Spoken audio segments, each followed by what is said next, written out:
Kwa majina anaitwa Makame Juma Mtwana, ni afisa mtendaji wa Jumuiya ya Hifadhi Mji Mkongwe.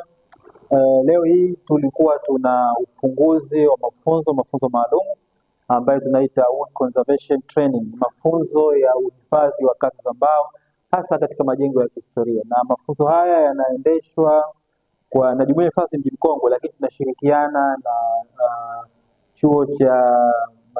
chuo cha Karume ambao ni Institute of Science and Technology Karume, lakini pia Technical School ya Mikunguni pamoja na baadhi ya wadau wa masuala haya ambao kutoka katika maeneo mengine ya Zanzibar.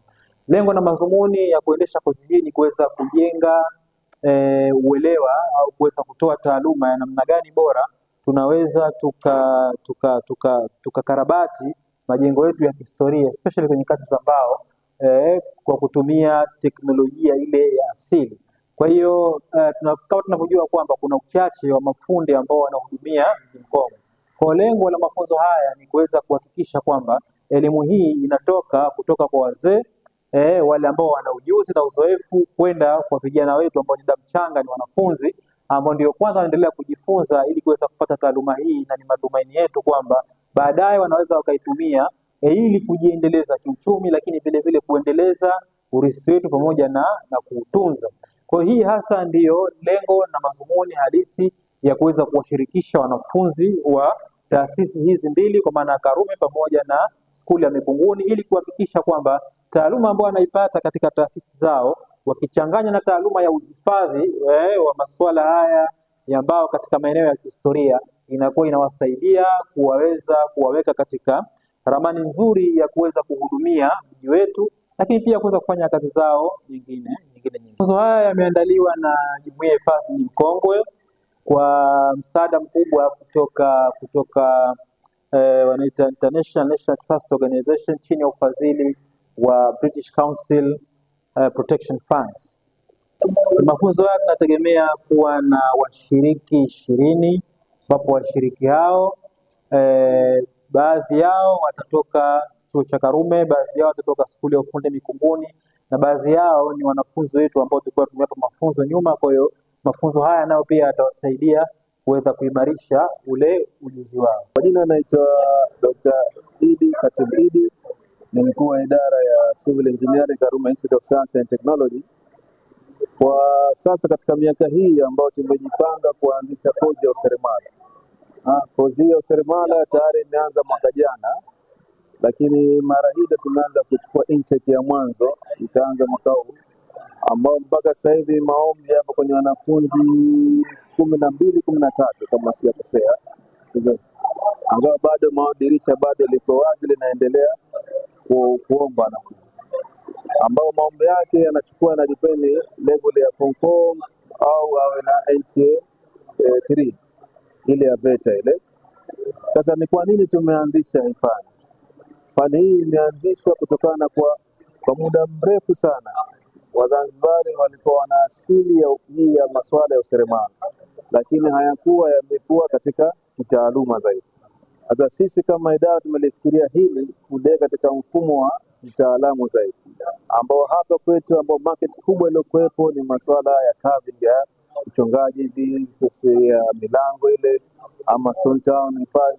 Sasa nataka tuirejeshe katika ile hali hiyo katika kitaalamu zaidi, ambao sasa hapa tutatoa TVET ambao mpaka level ya kuanza na certificate, basic certificate mpaka ordinary diploma, ambao watakaomaliza katika fani hii. Mpaka sasa hivi tunalifikiria huko mbeleni itaendelea na huu mwamko utakavyokuwa, lakini mpaka sasa tumejipanga kwa level ya diploma.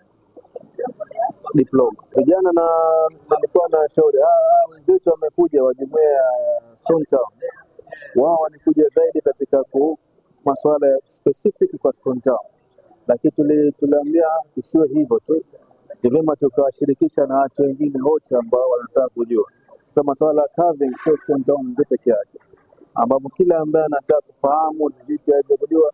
Teknolojia ya carpentry imepanda, hata ile patasi tu pekee yake. Kwa hiyo ni vyema watu wanawashirikisha zaidi waje hapa, wataalamu ambao wametoka katika sehemu mbalimbali, watawasaidia kuweza kujua ni vifaa gani na jinsi gani ya kuweza kuendana katika hali ya kisasa zaidi.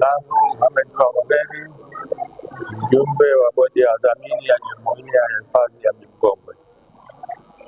Hapa tuko chuo cha Karume kwa ajili ya uzinduzi rasmi wa mafunzo ya utengenezaji au uhifadhi wa vitu vinavyotokana na mbao, milango, madirisha na kadhalika katika majengo ya kihistoria ndani ya Zanzibar. Lakini hususan zaidi nazungumzia Mji Mkongwe ambao ni moja katika miji iliyomo katika orodha ya urithi wa dunia. Umuhimu wa mafunzo haya ni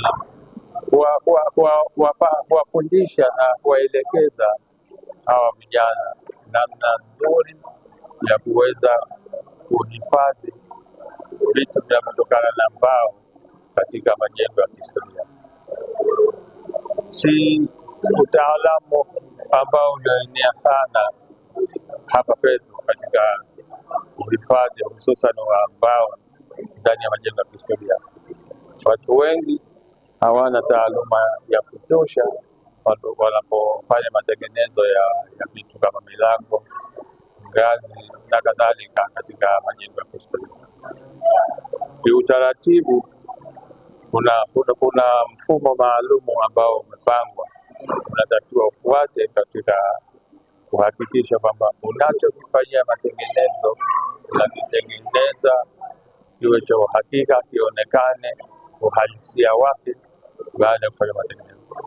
Kwa hivyo mafunzo haya yatawapa kwa undani zaidi na maelekezo mazuri zaidi jinsi ya kushughulikia au kuyafanyia matengenezo mbao na vitu vingine vyote vile vilivyotokana na mbao katika majengo ya kihistoria. Kwa jina naitwa Maria Mohamed Juma kutokea skuli ya ufundi Mikunguni. Ni mwanafunzi wa kidato cha kwanza. Kwanza napenda kutoa shukrani nyingi kwa walimu na kwa taasisi iliyotuchagua sisi wanafunzi kuweza kusoma hii fani, na pia hii fani ina faida nyingi katika carpentry. Fani hii hutusaidia katika kuendeleza maendeleo ya nchi, pia inatusaidia kupata ajira, kujiajiri wenyewe na kuweza, yani ukisoma zaidi unaweza kujiajiri mwenyewe na kutoa ajira kwa wengine, ili watu wengine waweze kuipata hii elimu na waweze kujikimu kimaisha. Kwa wengine waweze kuja kusoma hii fani ya carpentry, waweze kujiajiri na kuajiri wengine, ili kupunguza watu kukaa mtaani bila kufanya kazi. Wakijifunza wao hii elimu na wakafundisha wenzao, watapunguza ule msongamano wa watu mitaani, kukaa bila kufanya kazi. Kwa jina naitwa Said Mwasafaki, ni mwanafunzi wa kutokea chuo cha Karume katika kozi ya Civil Engineering and Transportation. Nipo hapa kuzungumzia umuhimu wa kuanzishwa kozi ya carpentry katika chuo chetu cha Karume.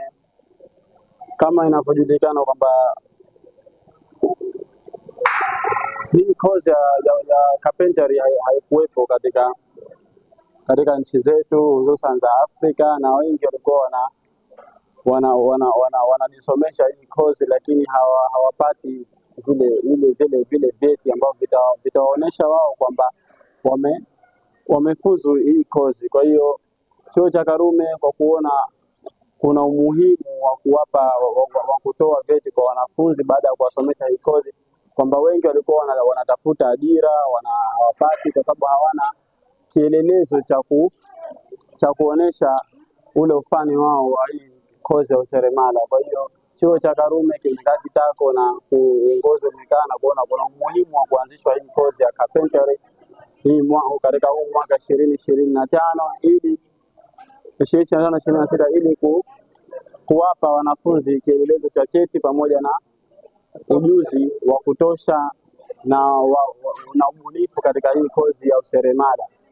Kwa hiyo tuishukuru sana serikali pamoja na uongozi wa Karume kwa kuona umuhimu wa hii kozi, na itasaidia sana wanafunzi kwa sababu mwisho wa siku wanafunzi tunasoma na tuje tupate ajira, tujiajiri wenyewe. Kwa hiyo na hii ni kozi nzuri kwa sababu mwisho wa siku inatuajiri, inatupa uwezo wa kuja kujiajiri wenyewe baada ya kumaliza. Baada ya hapo nipende kutoa maoni yangu kwa jamii kwamba hizi kozi hususan katika hii kozi ya useremala ni muhimu sana kwa sababu inatoa ajira ya mtu mwenyewe kujiajiri. Kwa hiyo napenda kuwaita kuwahamasisha vijana mmoja kwa wingi Karume kuja kuisoma hii kozi ya carpentry ambayo tayari inatarajiwa kuanzishwa. Naomba mmoja kwa wingi ili twende tukajenge jamii yetu, kwa sababu katika kujenga lazima useremala tutumie. Tunajenga furniture, tunajenga madirisha, milango, yote tunaitumia katika mijengo yetu hususan katika taasisi ya elimu. Kwa hiyo napenda kuhamasisha vijana mmoja kwa wingi kusoma hii kozi ya carpentry, mwisho wa siku tuweze kuleta maendeleo katika jamii yetu. Baada ya hapo, asanteni sana, karibuni sana. Kwa jina naitwa Raudhat Abdalla Abdullahi, ni mwanafunzi wa skuli ya Mikunguni. Nashukuru sana kupata fursa hii katika kujifunza jinsi ya kuendeleza utamaduni huu, kupata elimu hii.